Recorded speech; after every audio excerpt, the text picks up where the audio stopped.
asked to draw a family tree for his school. This was a request from the teacher. And the mom kind of stood out because, it was just a stick figure, brown hair, all of that's right on. But then there was this dialogue bubble. And in the bubble, in his little kid scrawl, was the word murders. I am a crime reporter. And even though I don't talk to my son about the cases that I cover, he's a bright kid. He's caught on, apparently. Luckily, his teacher has not called Child Protective Services yet. So as a crime reporter, my entire job is basically to cover the cases that make people scream. And it seems to be one that people are interested in. I get asked a lot about my job. The two most frequent questions, I would say, first one is, why are you drawn to crime? And the answer is, I'm not.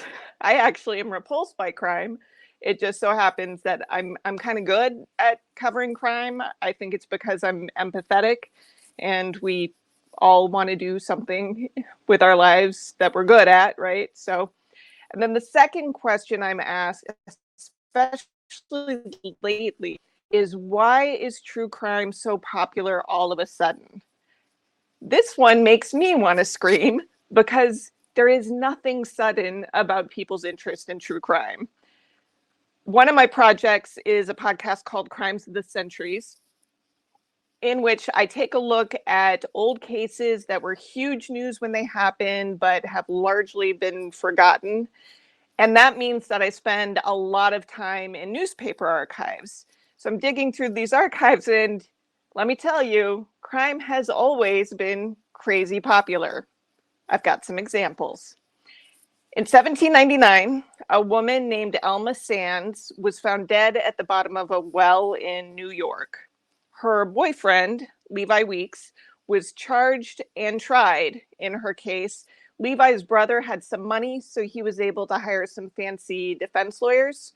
And among those lawyers was Alexander Hamilton, alongside Aaron Burr, which is interesting in hindsight. The two of them worked together to get an acquittal. When Levi went to trial, the newspapers at the time all talked about how incredibly packed the courtroom was. There were spectators everywhere. And this is before electricity, so they're all watching by lantern. Fast forward to 1859, Congressman Daniel Sickles was charged with shooting Philip Barton Keyes, son of national anthem lyric writer Francis Scott Keyes, for sleeping with his wife. Generally a bad idea. The Brooklyn Times-Union reported that so many had gathered to watch the subsequent trial that the courtroom ran out of room and the bailiffs had to turn people away. But they still figured out how to watch the trial by just pressing their faces against the courtroom windows and watching that way. In 1868, a woman named Mary Hill was found dead in her garden. The blood spatter evidence suggested that she'd actually been killed inside the house and then tossed out a window into the garden to make it look like she had been killed outside, which is why suspicion fell on her daughter and her daughter's husband, George Twitchell. During Twitchell's trial, courtroom spectators were so engrossed in the testimony that a pickpocket cleaned house. In 1874, the nation was gripped by America's first kidnapping for a ransom scheme. 4-year-old Charlie Ross was lured into a carriage with a promise of fireworks and candy, never to be seen again. I often hear of Truman Capote's In Cold Blood as being the first true crime book. This just isn't true. Charlie Ross's father wrote a book back in 1876 called The Father's Story of Charlie Ross, the Kidnapped Child. It even had pictures. It had illustrations of the boy and images of the ransom letters. I mean, it was a true crime book through and through. Christian Ross wrote in those pages that his reason for writing the book was really simple. He knew it would sell. And with the money and exposure, he figured he could continue the search for his son, which he did for the rest of his life.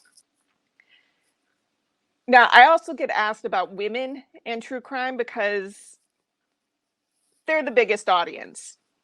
But I have to say, that's nothing new either.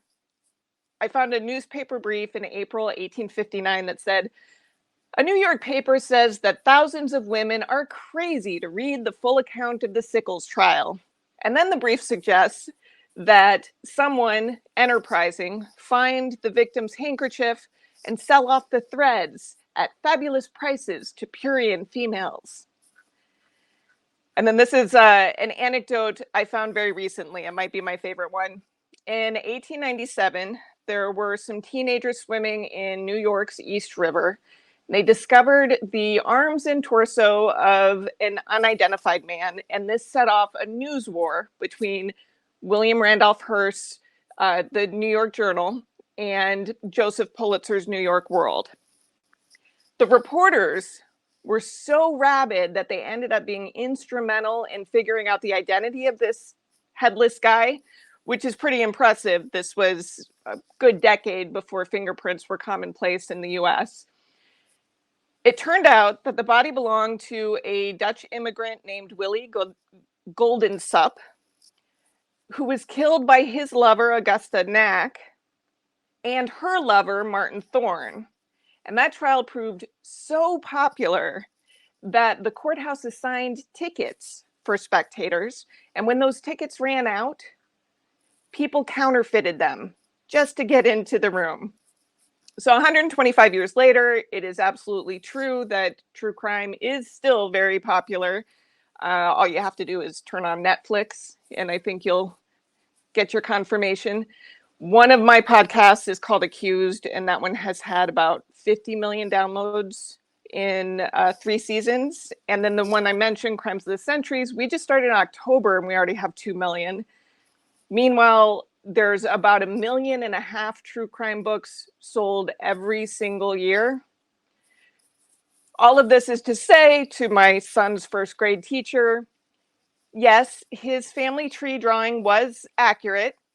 I do talk about murders enough to warrant a dialogue bubble, but it turns out I'm not alone. Thanks very much. I hope you enjoy everybody else.